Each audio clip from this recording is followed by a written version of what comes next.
Hello friends, tunes of ലൈഫിലേക്ക് എല്ലാ ഫ്രണ്ട്സിനും സ്നേഹസ്വാഗതം കേട്ടോ. അപ്പം ഞാൻ ഇന്ന് 2 ദിവസം മുമ്പ് മഹാശിവരാത്രിയെക്കുറിച്ച് ഒരു വീഡിയോ ഇട്ടിരുന്നു. വളരെ കുറച്ച് കാര്യങ്ങളാണ് അന്ന് പറഞ്ഞു പോയത്. അപ്പോൾ ശിവരാത്രി ഏറ്റവും അടുത്ത ദിവസങ്ങളിൽ എത്തിയിരിക്കുകയാണ് ഫ്രണ്ട്സ്. അപ്പോൾ എല്ലാവരെക്കാളും മുന്നിൽ തന്നെ എൻ്റെ എല്ലാ ഫ്രണ്ട്സും ശിവരാത്രിക്ക് വേണ്ടിയുള്ള എല്ലാ ഒരുക്കങ്ങളും ചെയ്ത് കാണുമെന്ന് ഞാൻ വിശ്വസിക്കുന്നു. അടുത്തുള്ള ശിവക്ഷേത്രങ്ങളിലൊക്കെ 6-7 ദിവസം മുന്നേ തന്നെ സ്ഥിരമായി പോയി വ്രതമെടുത്ത് ഭഗവാനെ കണ്ട് വരുന്നവർ ധാരാളം പേരുണ്ട്.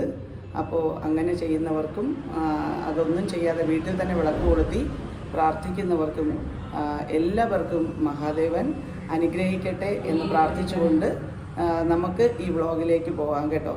അപ്പം ശിവോഹം എന്ന് പറയുന്നത് ശിവൻ നമ്മളിൽ തന്നെയാണ് എന്നുള്ള ഒരു വിശ്വാസമാണല്ലേ. ശിവൻ എല്ലാ സ്ഥലവും ശിവമയമാണ്. അപ്പോൾ ഓരോ മനുഷ്യൻ്റെ മനസ്സിലും ഹൃദയത്തിലുമാണ് ഭഗവാൻ വസിക്കുന്നതെന്നാണ് ഓരോ വ്രതങ്ങളും ഓരോ ഭഗവാന്റെ പൂജകളും നമ്മളെ അനുസ്മരിപ്പിക്കുന്നത്. അപ്പോൾ ശിവരാത്രിക്ക് വേണ്ടി വീടും നമ്മുടെ മനസ്സും ക്ഷേത്രാങ്കണങ്ങളും എല്ലാം ഒരുങ്ങിക്കഴിഞ്ഞിരിക്കുകയാണ്. ആലുവ മണപ്പുറത്തുള്ള മഹാശിവരാത്രിയെക്കുറിച്ച് ഞാനും ഒരുപാട് കേട്ടിട്ടുണ്ട്. അപ്പോൾ നിങ്ങളിൽ ആരെങ്കിലുമൊക്കെ ആലുവ മണപ്പുറത്തുള്ള ശിവരാത്രി ഇതുവരെയെങ്കിലും കൂടാൻ കഴിഞ്ഞിട്ടുണ്ടെങ്കിൽ അതൊക്കെ കമൻറ്റായി അറിയിക്കണേ.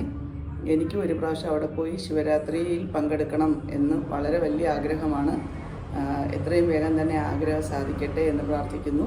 പിന്നെ തിരുവനന്തപുരത്തും കന്യാകുമാരിയിലും ഒക്കെ ഉള്ളത്, കന്യാകുമാരി ഡിസ്ട്രിക്റ്റിൽ വരുന്ന 12 ക്ഷേത്രങ്ങൾ, അതായത് ശിവാലയ ഓട്ടം അഥവാ ചാലയ ഓട്ടം എന്ന് പറയുന്ന 12 ശിവക്ഷേത്രങ്ങളിൽ ഒരു രാത്രിയും ഒരു പകലും കൊണ്ട് ഗോവിന്ദ ഗോപാല എന്ന് വിളിച്ചുകൊണ്ട് ആൾക്കാർ പദയാത്രയായി നടന്ന് പോകുന്ന ഒരു ചടങ്ങുണ്ട്.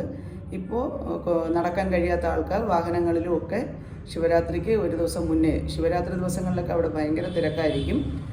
അപ്പോൾ 12 ക്ഷേത്രങ്ങളുണ്ട്. ആ ക്ഷേത്രങ്ങളെക്കുറിച്ചുള്ള ഒരു വീഡിയോ ശിവാലയ ഓട്ടം എന്ന് പറഞ്ഞ് ഞാൻ ധാരാളം വ്ളോഗേഴ്സ് ഇട്ടിരിക്കുന്നത് കണ്ടിട്ടുണ്ട്. നമുക്കും അതുപോലൊരു വീഡിയോ ഇടാനുള്ള ഭാഗ്യം ഉണ്ടാവട്ടെ.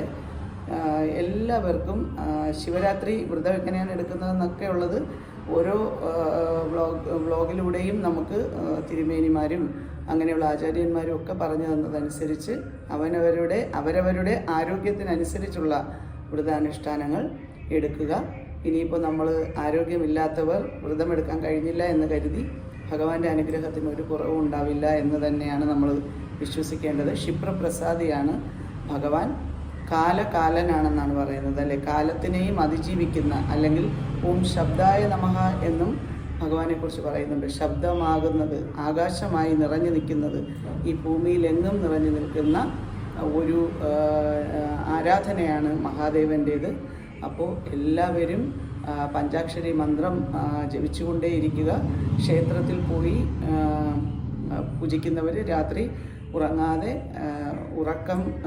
ഉറക്കം ഉപേക്ഷിച്ചുകൊണ്ടാണല്ലോ നമ്മൾ ഈ വ്രതം നോക്കുന്നത്. അപ്പോൾ അതിനുള്ള എല്ലാ ശക്തിയും അനുഗ്രഹവും ഭഗവാൻ ഏവർക്കും അനുഗ്രഹിച്ച് നൽകട്ടെ. എൻ്റെ എല്ലാ ഫ്രണ്ട്സിനും യൂട്യൂബ് ഫാമിലിക്കും എല്ലാവർക്കും ഭഗവാന്റെ അനുഗ്രഹം, സമ്പൽ സമൃദ്ധി, ആയുരാരോഗ്യ സൗഖ്യം, ആയുസ്, ആരോഗ്യം, അതാണല്ലോ ഏറ്റവും പ്രധാനം. അത് രണ്ടും ഭഗവാൻ അനുഗ്രഹിച്ച് നൽകട്ടെ.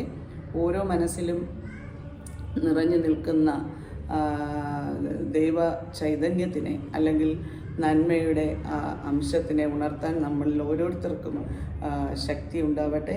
ഇനിയുള്ള ദിവസങ്ങളെല്ലാം ഈശ്വരൻ്റെ സാന്നിധ്യമുള്ള ദിവസങ്ങളാകട്ടെ എന്ന് ആശംസിച്ചുകൊണ്ട് എല്ലാ ഫ്രണ്ട്സിനും മഹാശിവരാത്രി ആശംസകൾ.